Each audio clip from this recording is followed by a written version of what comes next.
What's up, guys, and welcome back. Today, I want to talk to you about an opportunity you might be leaving on the table to get free leads dumped in your lap before any other investors even see them. If you're new here and you recently found my channel, I just want to say thank you and welcome because the channel is growing and I really appreciate it and want to welcome everybody in. My name is Lili, and this channel is where I document my real estate investing journey and bring you guys along with me. I got really interested in financial freedom and real estate investing about 3 years ago. And since then, I really dove in to get a good real estate investing kind of foundation.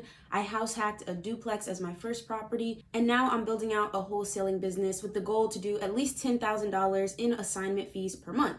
And as you guys know, I'm really committed to, as I learn things and kind of walk further down this path, I want to share it with you and bring you guys with me. I'm posting this on a Friday, and tonight is the last night of this 5-day beginners bootcamp that I've been doing to share what I know about real estate investing and what my journey has been like so far on this path.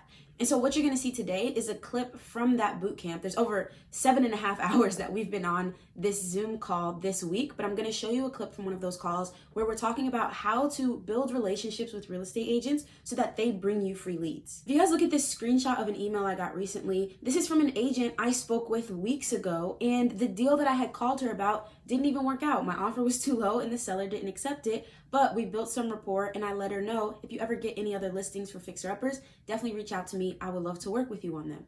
And so weeks later, after that conversation, she's bringing me a free lead that I can now examine and analyze and run the numbers on before any other investors see it when it goes on the market. So in the clip you guys are about to see is really the first step to doing that, and how to make sure that your first interaction with the real estate agent, one, gives you credibility, and two, gives you the information that you need about the particular property you're calling about, and gives them the information they need to know that you're an investor that they are definitely going to want to work with. If you're watching this video recently after it comes out, the next boot camp is starting November 2nd. If you guys want to join me for those over 7.5 hours of instruction, and if you're watching this sometime in the future, just check the link in the bio to see when the next boot camp is and if there's still spots available for you to get in. All right, let's roll the tape.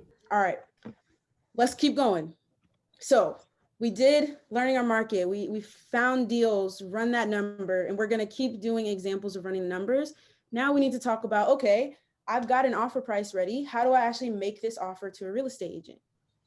And so if you remember kind of the process, the 4 steps we're on part 2, acquire now, right? Like, I want to acquire the contract on this property. So I need to contact the correct person to make the offer.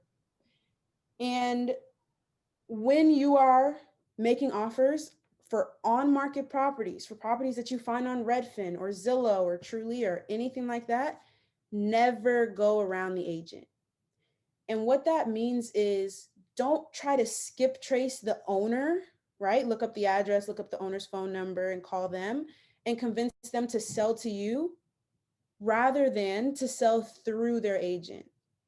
And there's a couple of reasons why, but the number one is that the seller has signed a contract with that real estate agent to represent them on the sale of the house, right? And number two is that you're going to need agents. Agents are going to be a crucial part of your wholesaling business, can make things a lot easier for you when you find the good ones. And so I believe, what goes around comes around. I don't want to cut an agent out of their 3%. I'm not even paying the 3%. Their commission is paid by the seller. And so I don't want to go around them. And I want to build a relationship with them even. Right? It's not even like I'll deal with them for this one deal. I want to build a relationship with them because agents will bring you deals. There have been so many agents that I have called on past properties where it didn't work out or the house was already sold or whatever. But as we got to talking, and I'll show you guys how we have those conversations, but as we got to talking, we got to know each other. They call me up 2 weeks later. Hey, I just got a listing for a fixer upper. I'm going to put it on the market tomorrow. You want to take a look at it first? Agents will bring you deals, the good ones. And you got to, be out there searching and doing right by people to find those good ones. Other thing is that agents will find you buyers, especially if you're working with flippers. If you think about it, they're going to buy it from you without an agent. But oftentimes when they go to resell it, it's a nice, beautiful flipped house. They list it with a real estate agent. And those are the agents that work with investors. And you can call up those agents after you build a relationship with them and say, hey, I have a new deal. I know you have investors in this area looking, send it out to them. So another thing is that agents give you crucial information about the property. So we just said we need to be making, let's call it 60 offers to get a deal. Well, I don't want to have to go walk through 60 properties to make the offer. I need agents to give me good, reliable information. So I need to build relationships with them and know how to communicate with them. And the main information they're going to give me is about the condition of the property and the motivation of the seller. All right, condition of the property and motivation of the seller. That's kind of what agents give you. All right. So before you make an offer, right, there's oftentimes 2 phone calls. There's typically 2 phone calls that you're going to want to make. The first call is to build credibility and gather information. And then the second call is oftentimes to just let them know that you just emailed them an offer, right? Which we'll get to in a moment. But let's talk about this first call. We are not making an offer on the first call. I may have run my numbers and actually know an offer number in my head, but I'm still not offering on the first call. All I'm doing is building credibility with them that I'm an investor with the knowledge and capability to make this offer. And 2, get information that I couldn't get from just looking at the property online. Okay, so I hope that makes sense, right? We're going into this first call, not with the intention to make any offers, but to build credibility and gather information. So, building credibility. It can look as simple as like this. They pick up the phone. Hi, my name is Lili. I'm calling about your listing on Main Street. Okay. Yeah, I'm a local investor. My partners and I are looking for more properties in that area. I just disclosed that I'm a wholesaler without saying the words wholesaling. My partners and I, my cash buyers and I are looking for properties in this area, right? That's it. And when I'm talking to them, I don't say we, I don't say me, I don't say I say my partners and I. Yeah, me and my partners are going to run our numbers, or, we'll take a look at it, blah, blah, blah. But I'm letting them know from the beginning that it's not just me. And there are a lot of types of partnerships out there where someone goes out and does some legwork and then somebody else has some cash and they work together. And that's exactly what it is between you and your cash buyers. So I'm building credibility. Calling for this reason, I'm a local investor. My partners and I are looking for properties. And then a lot of times they will ask you, okay, are you a real estate agent? Are you a buyer? They'll just try to kind of confirm what's going on. Or they'll ask you, do you need a real estate agent? And here's where we have to understand the difference between listing agents and buyer's agents. So a listing agent is the person that knows the seller. The seller called them up and said, hey, can you help me sell my house? And they said yes. And they go out and they list the property and they let people come see it and they accept the offers. When the offers come in, they communicate with the seller. That's who we want to work with. They have a direct line of contact to the seller. They know exactly what's going on. A buyer's agent, you call them up when you're like, hey, I want to buy a house. Can you help me find one? And they say, yes, absolutely. And they drive out there with you and they can open up the door for you. They'll call the listing agent and ask questions for you. We don't need that. Investors do not work with buyer's agents. We don't need buyer agent representation. We're going to run our own numbers. We're going to find our own properties. And so how I respond to the question, are you a real estate agent or do you need a real estate agent? I say, oh no, we don't have an agent on the team. We work directly with the listing agents. Those are really the 3 things I need to say to build credibility. Okay. From here, it's time to gather some information, right? So, okay, they've said, okay, you're an investor. I get it. You're looking at this property and you want them to tell you, about the condition of the property. Sure. I can see on the listing pictures that, maybe there's no carpet or maybe there's a hole in the wall, but I really need them to tell me as much as they can about it. And then I try to dig even deeper. So a lot of times if they say something like, oh yeah, it's a fixer upper, it needs some work, I'll say, okay, if you were going to update it, what would you change? Right. And agents love to tell you, what they would do. Like, oh yeah, I would put a nice kitchen island in there. I would get rid of those ugly floors. I would paint the walls, and let them talk. This is an opportunity for them to talk and for you to listen, right? The more silent you are, the more, okay, Tell me more. Okay, that's interesting, right? I'm just letting them tell me as much information as possible so that I don't need to go to the property to figure out if it's a light, medium, or heavy rehab. And so a lot of times the questions I will ask are, when was the last time the kitchen and bathroom were updated? Right? Because I know that that takes me from carpet and paint to carpet, paint, kitchen, and bathroom. Right? And then I'll ask another question that takes me from medium to heavy. I'll say, okay, do you know if there are any structural issues or how old the roof is? Right? And those are the two main questions that I ask because those answers tell me light, medium, or heavy. That's all I'm doing. Gaining credibility that there might be an investor, me, making you an offer soon. And two, light, medium, or heavy rehab. Those are my goals for the call, not to make the offer yet. And if they ask you, okay, do you want to come see it?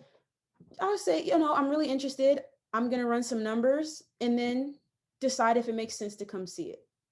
If they insist on you seeing the property first, tell them, I don't want to get coronavirus. Can you do a FaceTime walkthrough with me? Right? That's what I do. And then I just record my screen so that I have a video walkthrough of the property from when they FaceTimed me. Right? But really, I want to get this information and get off the phone so I can go double check and run my numbers. And then the final thing we're going to do, we're going to talk about this in depth today, is I ask them, okay, yeah, I'm going to run some numbers. It would be really helpful if you could email me disclosures and a CMA. All right, and we'll talk about what those are. Disclosures are like the property disclosures telling you what's wrong with the property, and the CMA stands for comparative market analysis. We're going to go through two of those right after this and read through them line by line, so you don't have to worry about that just yet. Right? But I hope it's clear that when we're calling, we're gaining credibility and getting information. That's it. We're not making offers. So I'm going to play you guys a call. Give me a thumbs up, Jay, if you can hear the video. Structural issues. You can hear it? Okay, roof, beautiful. How old it is. So this is a call that I did with an agent, and just listen out for those things we just talked about. Gaining credibility. Hey, I'm an investor. I know what I'm talking about. And two, I need information about the property. Okay? Now, here's some footage of a recent call I had with a real estate agent. Hi there. I was calling about a listing. I got this number off the listing. Oh, okay. Do you know what the address is? Yes, it's 5338. Looks like it might be a fixer-upper. Yeah. Awesome. Yeah, that is just went on today. I saw. Have you gotten a lot of calls about it yet? We have had a few. Okay. So. Yeah, I'm an investor, and there's a few of us investors who try to act quick, on these fixer-uppers. So, yeah, I was just wondering what you might be able to tell me about it. Hang on, let me pull it up here for you. Absolutely. Oh, yeah. It is 2818 square foot. Okay. It's 140, so it's, $14 a square foot, which is crazy. So, let's see here. Do you have an email? I can email you the disclosures on it if you like. I would love that. If you could email me the disclosures and a CMA, maybe that'd be super helpful. Okay. What's your email? It's Lili. I will text you my contact. Okay. And send you just anything I can on the house, and then I'll send you a CMA for the neighborhood. Okay. And have you been inside the house? I literally have not been in the house. We just listed it yesterday. Gotcha. Is there anything that you could tell me about it? Kind of just let you know the way that we are investing. It's myself and two other partners, and we don't have an agent on the team, so we like to just work directly with the listing agent. That way we cut down on communication issues, and then you can get the 6% with us. So just kind of ask if you have any insights for us in terms of, I know you haven't been there, but if you know anything about structural issues or roof, how old it is, just anything like that. That will all be on the disclosure. So let me open this up here too. Let me double check. Yeah, it does have a disclosure on it. Okay, great. I'll read that over. Yeah, it should all be on here. And I will just send that over to you. And then I don't think there's any other documents with the house. So I'll send that to you, and you can look that over, and I'll send the CMA with you with it also. How about that? Yeah, that would be great. I'm going to run some numbers right now just on my end, and then I'll kind of cross-reference with your CMA, and I would love to get you an offer this afternoon. Okay, sure. Would you like to see it? Well, let me run some numbers. Let me see how close to list price I can be, which will probably be pretty close, you know, with what you guys are asking. Yeah, but $49 a square foot, definitely. Because it's, you know, priced so well, I would love to just submit an offer and see what we can do, and then, you know, go from there, just so we don't slow things up trying to schedule an appointment. Okay, what kind of, now are you going to be financed, or are you paying cash? It will be cash. It'll be cash, okay. Okay, well, let me get this stuff over to you. Awesome, thank you. We'll talk soon. All right, so jump in the chat box and tell me if there were any things that stood out to you that were like on that list of credibility or information gathering. Yep, trying to dig deeper. Now, she hadn't even been in the property, so she really didn't know anything. But I thought it was worth an ask. So thank you for saying it was a good try, right? Because sometimes what will happen is the sellers will say, yeah, I've been there, and, you know, the floor's a little wobbly, or, you know, I did see a rat, or, you know, something like that. So just asking, and oftentimes their emotions about the property, they'll be like, ooh, it's rough, right? Which gives me an idea about the rehab. Again, I'm just trying to gather information. Ask for the CMA to go along with the disclosures. Exactly. We said, you know, myself and my partners. I mentioned that we didn't have an agent on the team, that type of thing, right? So building credibility, gathering information. So let's talk about the two pieces of information that you guys are going to practice getting from real estate agents that are going to help you run your numbers. First one is a CMA, comparative market analysis. This is what agents use to come up with the list price. And it's basically a search of all active, pending, and sold homes that fit a certain criteria. And their criteria is pretty much the same criteria that we use to get our ARV. Nearby, sold less than 6 months ago, similar bedroom, bathroom makeup, similar size, right? So basically, it's the agent running the comps for you, right? The comparative market analysis. And so that's one thing that we want to ask them for. And we're going to read through and show you how to read a comparative market analysis. But you can think about it like the agent handing you some comps to help you run yours, right? And you still want to run yours separately. And then you can look and see, how does this compare to what the agent sees from the active, pending, and sold homes? Now, the other thing we're asking for are the disclosures, and sellers are required to fill these out to put a property for sale on the market. And it's what they disclose is wrong with the house. And I'll tell you right now, sellers lie.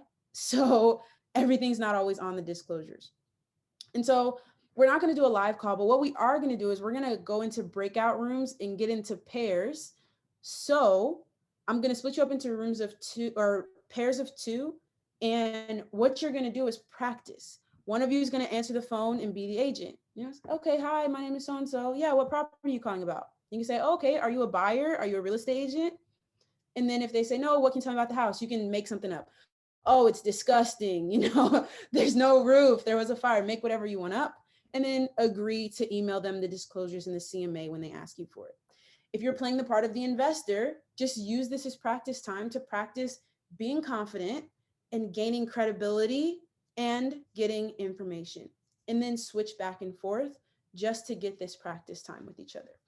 Does anybody have any questions before I send you guys to breakout rooms about how you're going back and forth on the phone with each other? I hope you guys found that little excerpt useful. Again, bootcamp signups are open now if you want to join. In addition to posting 3 videos a week here, I also go live on Instagram multiple times a week, but every Wednesday for sure for a Q&A session. So you can come connect with me there. I want to help you guys however I can. So let me know. Until next time, thank you guys so much for watching.